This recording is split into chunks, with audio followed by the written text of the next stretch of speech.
En effet, bonjour Philippe Rioux, merci d'être avec nous ce matin. Bonjour. Il y a tout juste 3 semaines débutaient les émeutes consécutives à la mort du jeune Naël à Nanterre, des émeutes qui avaient frappé aussi votre ville. Vous êtes le maire d'une commune emblématique de la politique de la ville, de ses espoirs, de ses insuffisances. On va en reparler, il y avait eu l'appel de Grigny en 2017.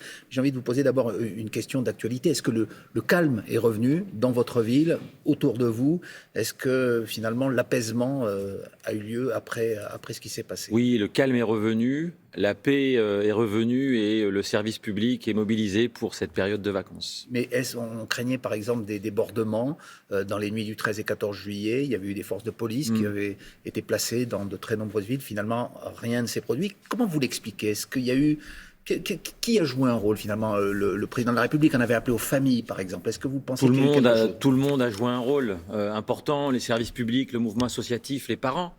Et bien évidemment, un déploiement des forces de l'ordre qui a permis à ce que nous passions un 13 et 14 juillet très calme, mais nous étions très mobilisés et nous avons peu dormi quand même. Le président a été critiqué lorsqu'il a mis en cause les parents, ou en tout cas lorsqu'il leur a demandé de prendre leurs responsabilités. Vous comprenez qu'il l'ait fait? Est-ce que justement les familles ont un rôle à jouer? Bien évidemment, les familles ont un rôle à jouer, comme les institutions, comme le président de la République, comme un maire, comme un dirigeant associatif, comme un enseignant. Nous avons tous un rôle à jouer dans des situations comme celle-ci. Donc voilà.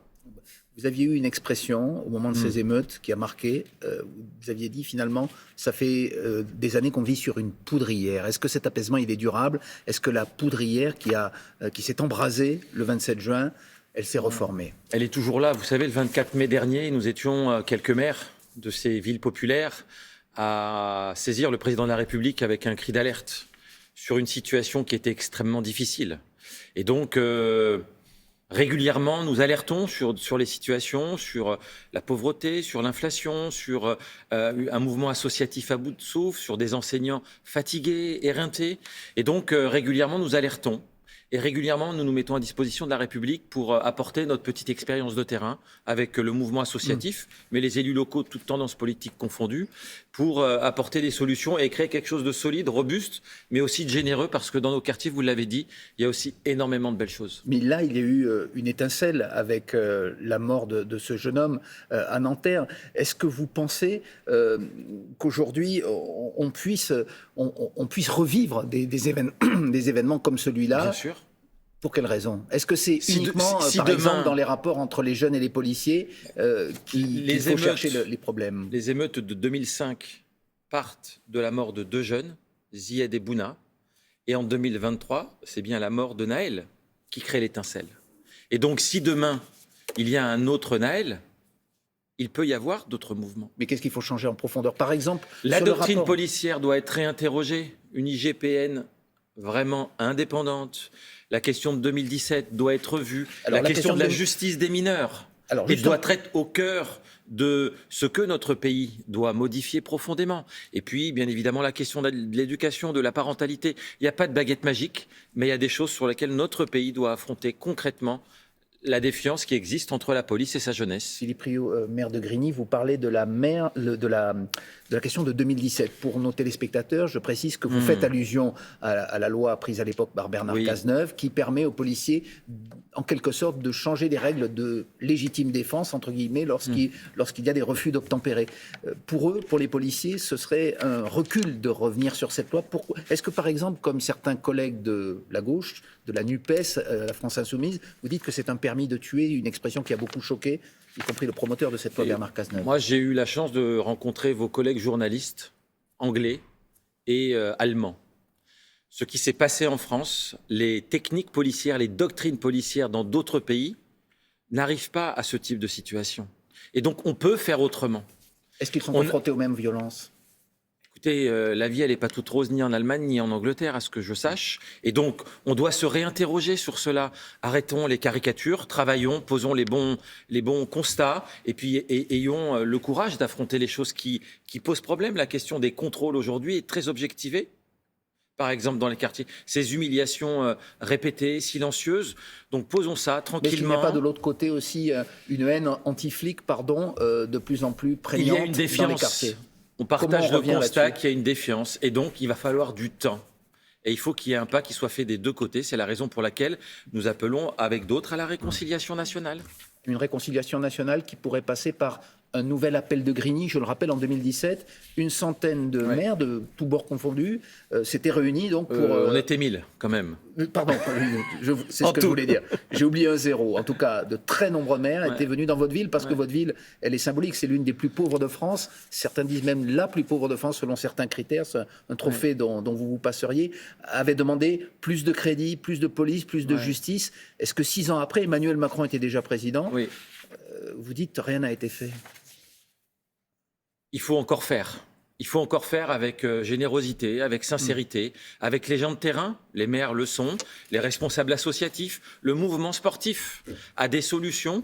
Et donc, il faut mettre tous ces gens-là. Il faut un nouvel appel de Grigny, vous y préparez ?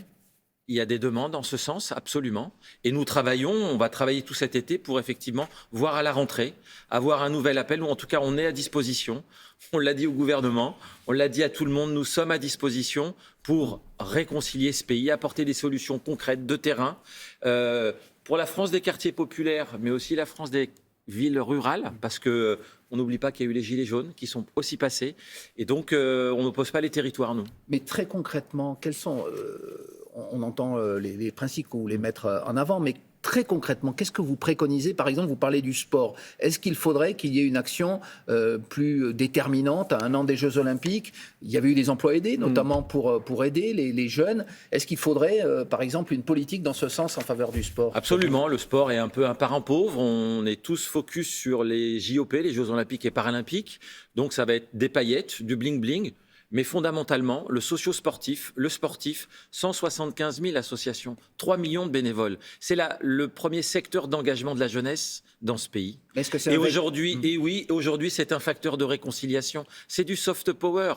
Allons, créons des emplois aidés, retrouvons des stages, faisons de l'apprentissage de manière massive. Il y a une forte demande, c'est une appétence des jeunes, des quartiers, mais pas que des quartiers. Et donc, c'est facile de faire ça. La semaine dernière, la ministre des Sports nous réunissait à l'INSEP pour trouver des solutions. 300 acteurs, les fédérations sportives qui ont une délégation de service public, nous sommes tous prêts, État, fédération et collectivités locales, à faire un effort massif. Vous demandez des emplois, de l'argent, de l'État ? Qu'est-ce qui doit se passer pour que vos objectifs aboutissent ? L'appel de Grigny, en 2017, il existe parce qu'il y a le plus grand plan de licenciement dans le mouvement sportif avec la fin des contrats aidés. 30 000 emplois aidés. 30 000 emplois aidés qui ont 2017. été supprimés. On l'a appelé ça l'été meurtrier. Faisons une rentrée très offensive sur cette question-là. Ça coûte pas d'argent, c'est un investissement d'avenir en fait. Il faut les emplois aidés, au départ, ça coûte de l'argent. C'est un investissement d'avenir. Les emplois dans le sport sont des emplois qui deviennent durables à la sortie des contrats aidés. Ça fonctionne. Tous les maires vous disent que ça fonctionne et tous les acteurs du monde associatif aussi. Donc les choses qui fonctionnent, c'est pas un coût, c'est un investissement d'avenir. Vous savez ce qu'on vous oppose, Philippe Rio, les quartiers, la politique de l'ANRU, c'est-à-dire la rénovation urbaine. Toutes ces politiques-là de la ville ont été réalisées depuis des décennies. Ce sont de fausses certitudes. Les seules choses qui fonctionnent, c'est la politique de la ville et la rénovation urbaine. C'est ce qu'ont dit les maires lorsqu'ils ont été reçus à l'Élysée par le président Emmanuel Macron. On en voit le résultat ce ne sont pas les gens de terrain qui disent ça. Ce ne sont pas les gens de terrain, c'est des gens qui font que des plateaux télé. Mais je peux vous dire que tous les maires vous disent la politique de la ville, ça marche, la rénovation urbaine. La politique de la ville, c'est 600 millions d'euros dans le budget de l'État, moins de 1% du budget de l'État. Donc il faut la renforcer, pour vous. Le coût des cabinets de conseil, c'est 827 millions d'euros. Qu'est-ce qui est le plus utile ? C'est une question que vous poserez à Elisabeth Borne, puisqu'on apprend qu'elle est confirmée à la tête de Matignon. Pour vous, c'est une satisfaction ? Dont acte, je sais pas, voilà, c'est la vie politique française. Nous, ça va me permettre de renouveler notre main tendue à ce gouvernement pour préparer le comité interministériel qui devra se tenir au mois de septembre. Le dernier s'est tenu dans ma ville, à Grigny, en 2021, et nous retendons la main à ce gouvernement pour travailler et pour dire il y a des acteurs locaux, des gens qui, de manière généreuse, sincère, ont envie de trouver des solutions pour ce pays.